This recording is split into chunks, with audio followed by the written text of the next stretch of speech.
Hey guys, welcome back to my channel. My name is Maya and this is Inspired by Maya.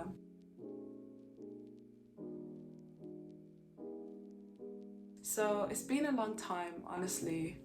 Actually when I checked my last upload it was like a month ago, but it feels like forever because I feel like I haven't been present like in the mindset of YouTube and creating and stuff, and that's because I'm a fashion student now. So I decided to study fashion design because I just felt like I am self-taught and I have taught myself a lot, but I want to expand my knowledge. There's certain things that you just can't find on the internet, and especially because I know what I want to get into, I needed to go to university. I want to get into garment technology and pattern cutting, which is the more technical side of fashion, and there isn't much out there online. So my best bet was to go to university. So I decided to do that, and it's been a lot. It's been good though. Like I have really enjoyed it, and I'm excited to see what comes out of it, you know. But yeah, so without further ado, let's get into the video. So I'll be making this dress to wear to my friend's birthday meal. Since her birthday's in winter, I thought this is the best time to bring out this fabric, and it's one I've been hoarding for years. It's blue with a Lorex feature, which reminds me of stars, and it's a softer draping scuba, so it pleats really nicely, and I think that's what makes it perfect for this design.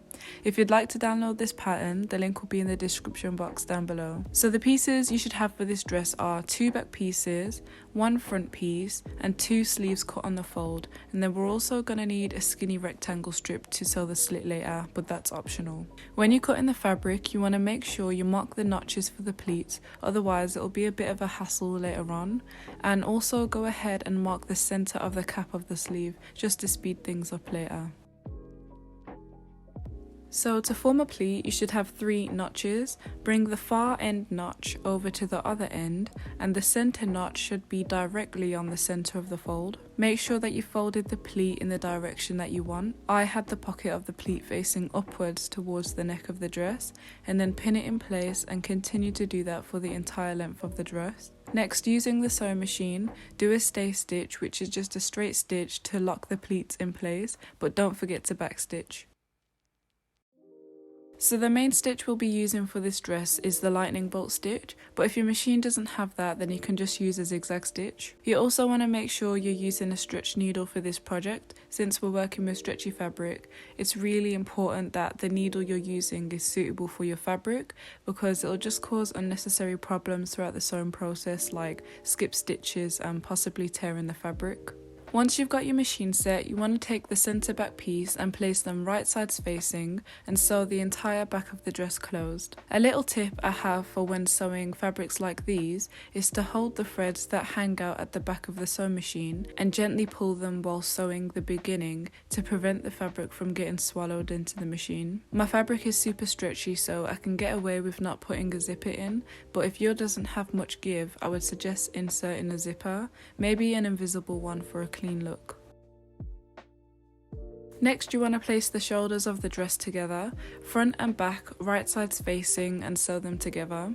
You'll notice throughout this project that I didn't overlock, and that was because I didn't have a matching thread and I didn't want white overlocking thread to show on the inside of the dress as a walk. I could get away with this because I'm using a stretch fabric which doesn't fray, but usually I would overlock. Another tip for a top quality garment is snipping your threads after you finish the seam. It just keeps everything tidier as you carry on throughout the project, and also ironing. Ironing makes all the difference, so please do not skip that step and iron every seam. Next step is the sleeves. The sleeves on this pattern are pretty easy to insert as there's hardly any ease, and the front and the back are the same. So you want to mark the center of the sleeve cap and pin it right sides facing the armhole, right on the center of the shoulder seam. I like to make sure my seam allowance is lying open and flat, and then pin the middle section of the sleeve cap together. Then I move to the outer edges and work my way back up to the middle. Do this for both armholes and then sew it up, again ironing the seam open and flat afterwards. Now here's where the dress starts to come together. You want to fold the dress on itself, right sides facing, and match up the armhole seams. Then continue to pin down the side seams of the arm and the dress. Usually I don't pin my seams because I'm a G like that, but when it comes to stretchy fabric I don't risk it, just because the fabric can stretch and cause unwanted rippling. So to be safe, I pin along the entire side of the dress to make sure everything fits perfectly. Do the same for the other side of the dress and then sew it up and iron the seam afterwards. Now to seal the edges, we're going to use fold over elastic. I got mine in a matching colour because it'll be right on the edges of the dress and I didn't want to see another colour peeking through. I decided to hem the bottom of the sleeves and the neck/back opening.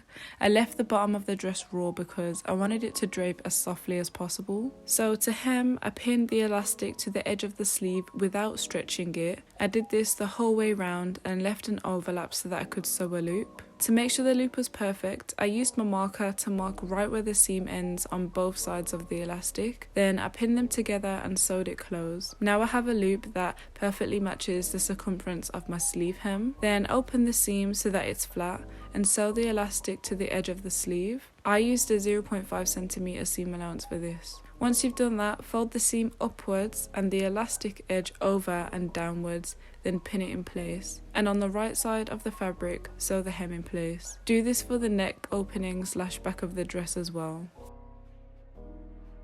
And the final step is the leg slip, which of course is optional. I actually wasn't going to do one at first, but then decided to later. To do this, I tried on the dress and marked a dot at the top of where I wanted the slit to be. Then I measured the horizontal distance from the side seam of the dress to the dot and marked that at the bottom of the dress too. Then I connected the dots to form my slit line. Then I measured the line and cut a rectangle that measured the same length and was 4cm wide. Pin that directly on the top of the line we marked, only on the top layer of the dress, and then you want to sew a skinny slit. I used a straight stitch for this step and moved my needle slightly off the centre so that I could line the marked line on the dress up with the centre of my presser foot, and then the needle would just sew adjacent to that. Then I did a pivot stitch at the top and made my way back down on the other side, making sure to backstitch. Next you want to cut right through the centre of that stitch up until the pivot point. Take the dress to the ironing board and fold the facing towards the inside of the dress. I used hemming web to secure mine in place because I wanted a really neat finish with no top stitching visible on the outside. And once that was done, the dress was complete, and that marks my last project of 2023, so let's get on to the final reveal.